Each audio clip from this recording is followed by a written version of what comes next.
get on with the program for the evening. We are very excited to announce our first speaker for the evening, Mr. Thomas Fann. He is, like I said, not just the steering committee member of the Bersih, but also involved in a project started by Bersih, which is called DART. So we have roles and we have DART, we have the feminine and the masculine. It's quite exciting. I'll let him tell you all about DART and all about his involvement in Engage and everything. So welcome, Mr. Thomas. Thank you, Cordelia. I wouldn't say very much about that or even myself. My own journey is very much the same as Rose. You know, we were active before the last GE in a little bit more haphazard way, but we were active for a few years, doing new voters registration, Bacha training, organizing protests, and organizing forums like this in JB, Johor Bahru. That's my hometown. Then after GE 13, we reorganized ourselves as an NGO called Engage. Then I got elected into the Bersih steering committee during that time as well. But I'm here today to talk about this topic beyond Kliktivism, act or accept. You know, I didn't come across this word before. So when Stephen WhatsApped me this graphic, I said, hey, it's such an interesting word, you know. Actually, this word was around in English form, Kliktivism. So, it's not on. And so we're going to just say it's the same as Kliktivism. How many of you have heard of this word, Kliktivism?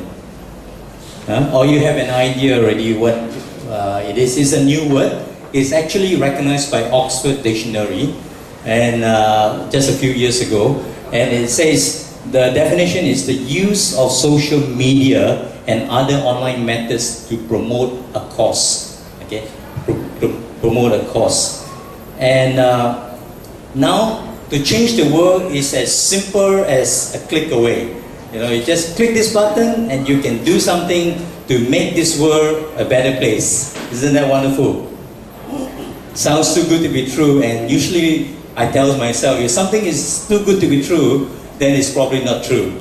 But actually, there is a lot of good, you know, that actually has come about through this revolution in social media. And some of the successes that we can attribute to Kliktivism would be, for example, the organizing of protests. Bersih itself, over the last few years, organized 3 Bersih rallies in 2007, 2011, 2012. And especially the last 2, social media had a big part to play in just getting the information out and coordinating the efforts and coming together. And then also we saw in the Arab Spring that in countries where the authorities really control very tightly the communication, Twitters were used, Facebook were used to basically mobilize and coordinate people during the Arab Spring. And more recently, the Hong Kong Umbrella Revolution, they use a lot of social media and even new apps like fire chats to communicate and just to facilitate things. And we see also Facebook, Twitter facilitating boycotts of certain issues that consumers or people are concerned about. So citizens will then use the social media to organize boycotts. The signing of petition. How many of you have signed online petition before over here? Not that many. I'm surprised. There must be more than that. All right. But it's pretty common. You know, every now and then you get an online petition asking you to put your name down to it. So Change Organization, org.org is one of those successful one. They claim to have up to date about 6,000 successes. In other words, through petitions, online petitions, things were changed. Things were improved or projects were stopped. So that's what it is. Then there's also another way to use social media, online media, that is crowdfunding or crowdsourcing. Entrepreneurs or charities, they have been able to basically go to the internet and say, here is what I want to do, and would you help me? You can contribute anything, from $1 to $1,000 or whatever. So this is again another way whereby the small guys can actually get some help, some funding. And also, of course, the dissemination of information. And these are some of the tools of Kliktivism. Now, but there is a downside to Kliktivism, okay? And it is called selectivism. Selectivism. And it is the self-deluded idea that by liking, sharing, or retweeting something, you are helping out. Like this cartoon says, look, Daddy, we're changing the world one tweet at a time. How many of you really believe that? Well, in some cases, it does get the attention of people in power that, hey, a lot of people are talking about this issue, tweeting, But to believe that that is all it takes to actually bring about change, sometimes I think we are deluding ourselves. This can also be called armchair activism. I'm an activist. What do? I sit at home and click like, and forward sharing. Okay? Now, it's important to do that. Don't stop doing that, because again, you're getting information spread and known, but always do verify yourself whether this information, true or not. Especially with WhatsApp today, we get all kind of messages, right? And my name is Thomas. I'm a doubter. I'm very careful. I always like to double check first before I forward something. And I'm always a bit skeptical when something come in. I kind of look at it and then go Google and search that thing and hoax, or fake. And if something come out, I'll read and follow up and see whether it's true. But selectivism, give you the false delusion that, hey, you are making a difference, when actually more actions are required. Now, why we don't go beyond Kliktivism? In other words, some of us just are happy to stay at home and just click on the like button, retweet, different things. We don't go beyond. And I kind of put down 5 things that I think, I'm sure there are more, and you can add to that. But 5 things that I like to kind of go through with us, to let us think about it. First one is NIMBY. I'll tell you what it is about in a minute. Fear, clueless, limitations, and cynicism. Okay? What is NIMBY? That is not in my backyard. I don't care about an issue because, hey, it's not my problem. It doesn't affect me, my family, my community, my state, or my religion, or my country, so I don't give a hoot. So a lot of us have this syndrome, the NIMBY infirmity. It doesn't affect me. Why should I be concerned with what's happening in Peninsula or in Kelantan? Why should I be concerned about what is happening to the Rohingyas out in Myanmar, and they are dying off our shores in Penang? It's not even near me. Why should I care? And this is actually something that is especially among environmental issues. And I tell you, Sarawak has a lot of environmental issues, And by definition, a lot of times the environmental issues are very localized. Very localized issue, whether it is Barang Dam, whether it is Pengarang in Johor, or Linus in Kuantan. These are environmental issues that affects local people in that area. And oftentimes we feel very detached. We just thank God that it's not near us. It's thousands of kilometers away, and whatever toxic waste that come out is not going to float over to us. And so we don't. And because of that, a lot of time environmental issues are very localized and very poorly supported, and oftentimes fail to bring about change unless we all get rid of this syndrome called NIMBY, and we start caring for even issues that are not close to home, but close to our heart. We have to begin to speak up. There was a pastor called Martin Niemöller, and he was a Lutheran pastor during the time of Hitler. And in the beginning years, he, like many in Germany, supported Hitler. But later, when he began to understand their real agenda, he began to speak up, against what they were proposing to do. And he was jailed from 1937, even before World War II started, until 1945, when the war ended, he was released. But he said this in his speeches. That he said, first they came for the Jews, and I did not speak up because I was not a Jew. Then they came for the communists, and I did not speak up because I was not a communist. Then they came for the trade unionists, and I did not speak up because I was not a trade unionist. And then they came for me, and there was no one left to speak out for me. I think this is what basically, regimes and authoritarian governments would want you to do. Just look after your own community. If it doesn't bother you, just stay out of it. But I think we have to come together. Injustice is injustice everywhere. No matter who it happens to, when it happened, we have to speak up. And so this is, I think, a lesson that we want to remember.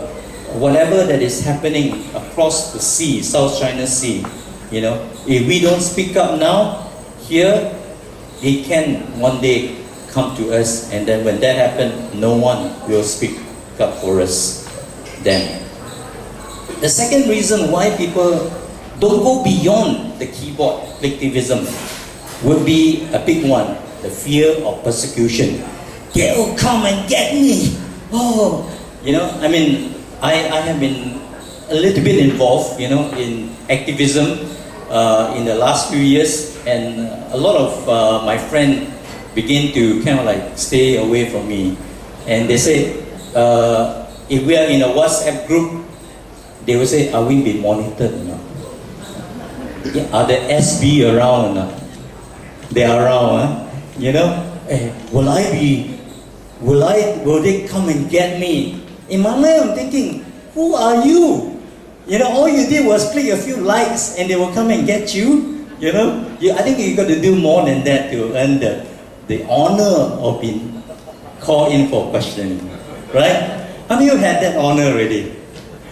I had that honor already. Not that I was looking for it, but I was really innocent. Like everyone would say, but I am really innocent.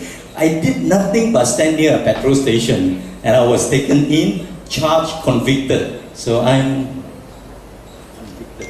Yeah. So, but there is a price to pay. But I want to say to you, I like the spirit of Cordelia this afternoon. She said, hey, if every one of us stand up, I tell you, there's no room in the jail for all of us. If all of us stand up together, isn't it? Really, we have to know that the biggest enemy before us is ourselves, our fear. And I tell you, if you can cross that, okay, you will be basically on your way to to making a difference. I mean, when I really faced that for the first time in a big way was when I suddenly found myself having to organize the Bersih rally in JB. Nobody wanted to do it. And we were saying, our group said, hey, someone got to do it, someone got to do it. Nobody wanted to do it. So they said, you talk so much, you become the chairman. So then suddenly I found myself going through all this, and yes, and I wrote an article then called Bersih 3.0, the fear factor. The fear factor. And it's really something that you have to confront. You got to slay that monster of fear within you. And then once, doesn't mean it never rise again. It will rise again, but it gets easier and easier to the point that you say, I just don't care. Come and get me, you know. But that is the thing that is the biggest, I think, thing that is holding many of us back. But I want to encourage you. You are definitely not alone. In fact, 52% of the population of the voters are with you. You believe that? You believe that or not? You know, when we went through all these things, we were not alone. There were people who came out. They passed the head around, collected the fine for us. And lawyers came forward to represent us pro bono, you know. And we received so much encouragement. So fear has two meanings. One is forget everything and run. Or face everything and rise. And rise. Face it. We are with you. We are together. Alright? The choice is yours. The third reason why we don't go beyond Kliktivism is that we are clueless what to do.